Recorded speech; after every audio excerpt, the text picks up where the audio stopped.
Panahon na ng pagbabago, dahil sa ito ay kinakailangan. Tayo na magtulong-tulong na maunlarin ang mahal nating bayan.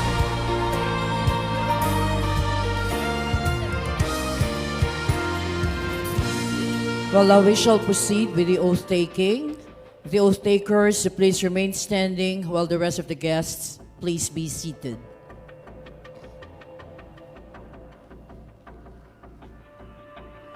Very well. Will those taking their oath please raise your right hand and repeat after me? I, your name.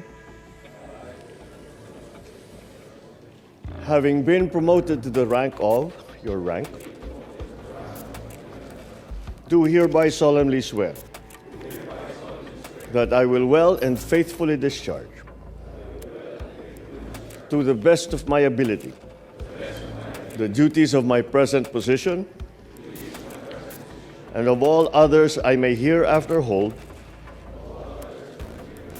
under the Republic of the Philippines, that I will support and defend the Constitution of the Philippines, that I will bear true faith and allegiance to the same, that I will obey the laws, legal orders, and decrees promulgated by the duly constituted authorities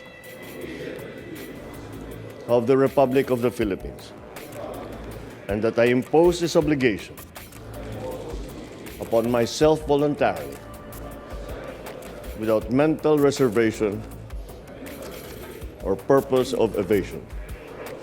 So help me God. Congratulations. The oath-takers may be seated. Well, to deliver his message, the President of the Republic of the Philippines, His Excellency Ferdinand R. Marcos Jr.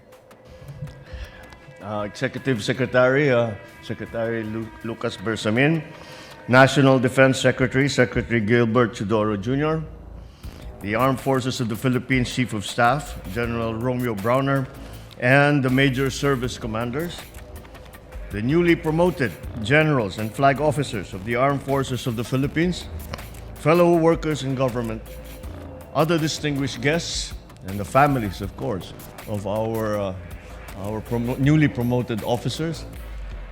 Welcome to Malacanang. Good afternoon. First of all, allow me to congratulate the newly promoted generals and flag officers of the armed forces.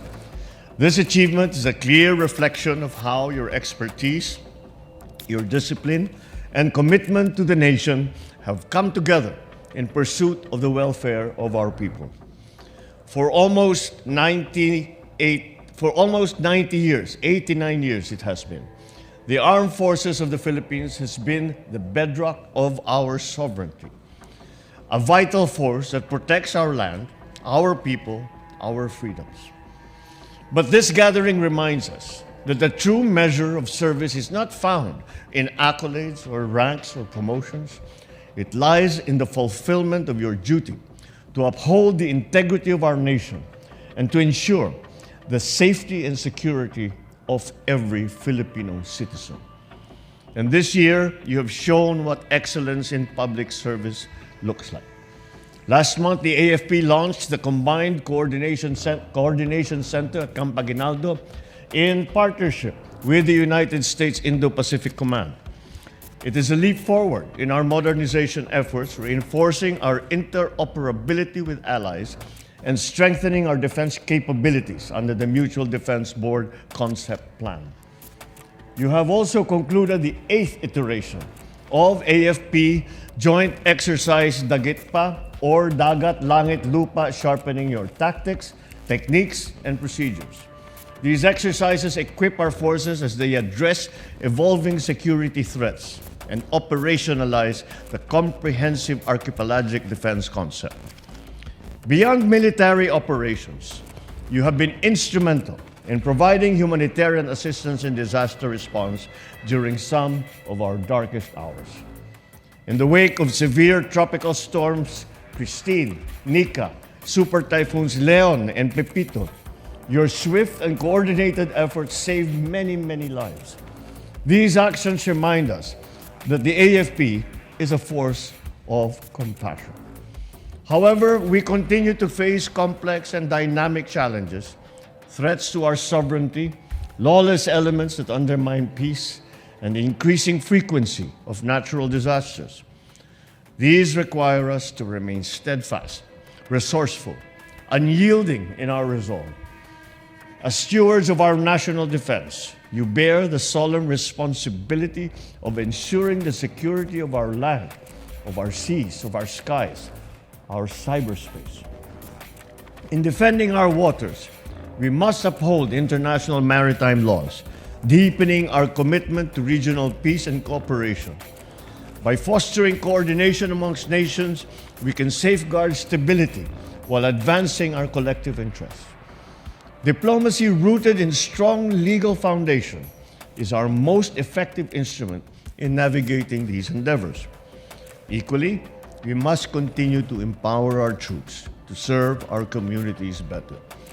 Train them to respond not only with skill, but with empathy, ensuring that their actions reflect the highest ideals of public service. After all, the stars on your shoulders signify the responsibilities you now carry, the trust of the Filipino people, the security of our nation, and the future of generations yet to come. Every decision we make now, every action that we take, will help shape the course of our republic. As our senior officers of the Armed Forces of the Philippines, I enjoin you to lead with honor, serve with integrity, and inspire others with your example. Stand with your troops, stand for the Constitution, and above all, stand for the Filipino people.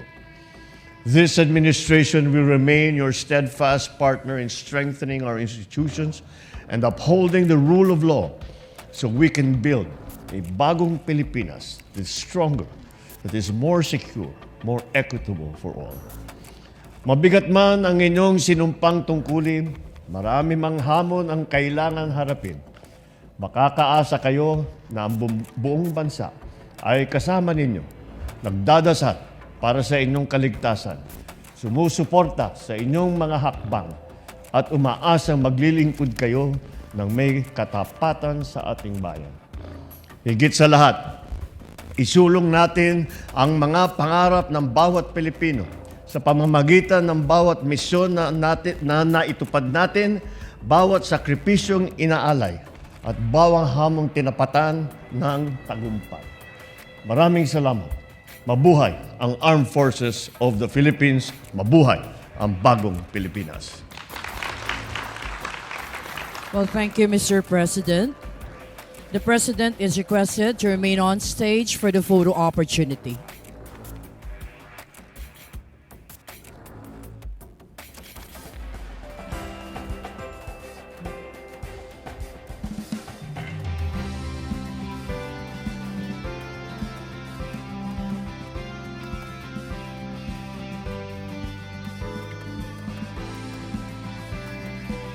We'll start off with Lieutenant General Jimmy D. Larida and family.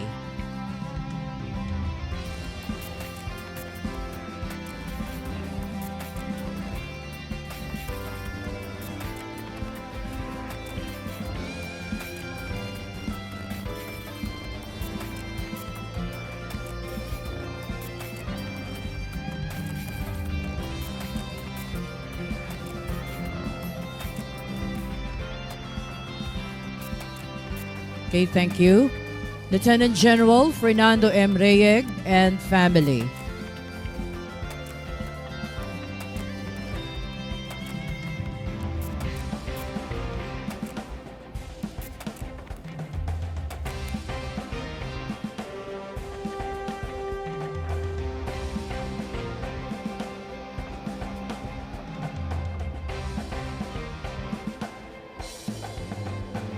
Thank you.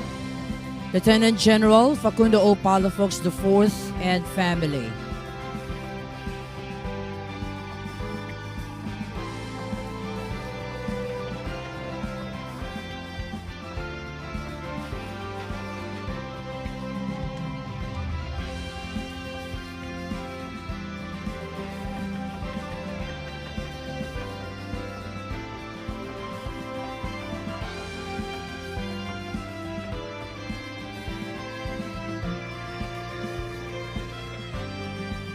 Okay, thank you. Vice Admiral Alfonso F. Torres Jr. and family.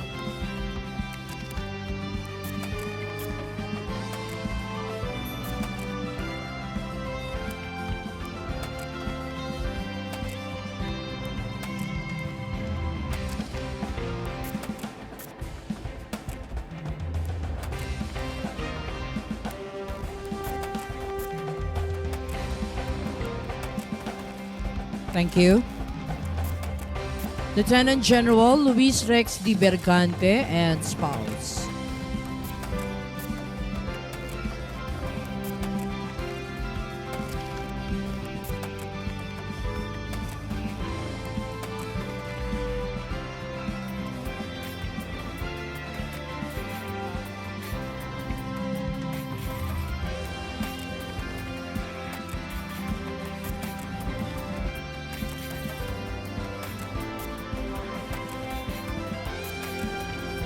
Thank you.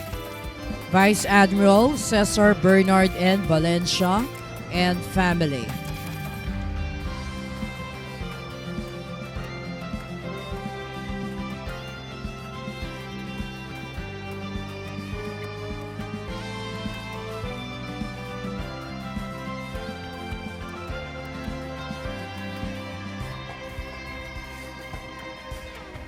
Thank you.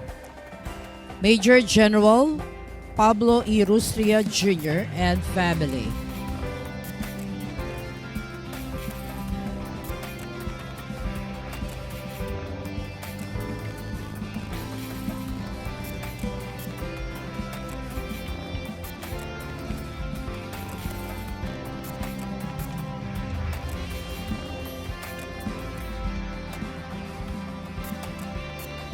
Thank you. Major General Dennis G. Estrella and family.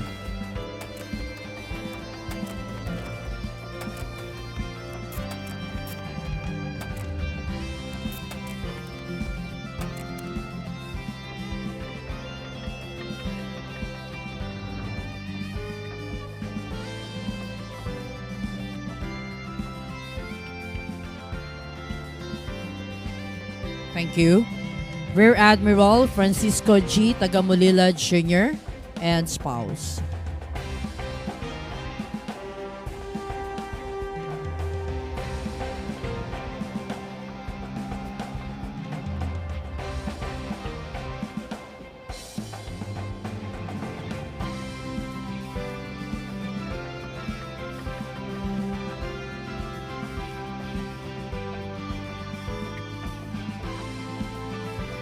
Thank you.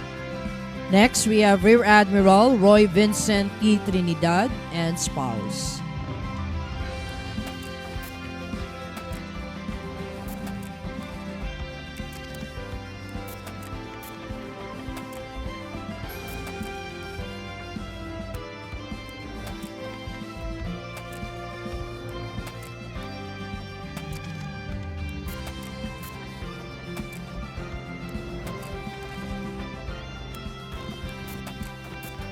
Next, we have Major General Pedro C. Balice Jr. and family.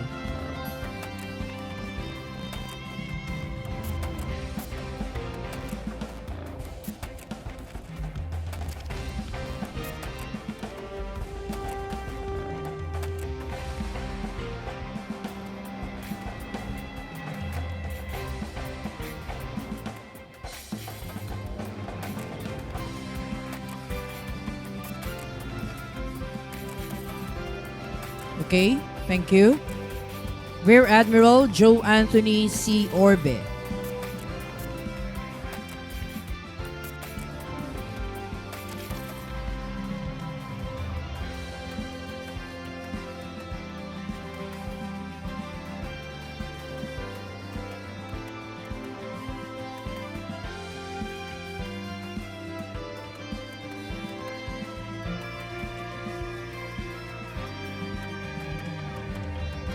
Thank you. Major General Gulliver L. Sinieres and family.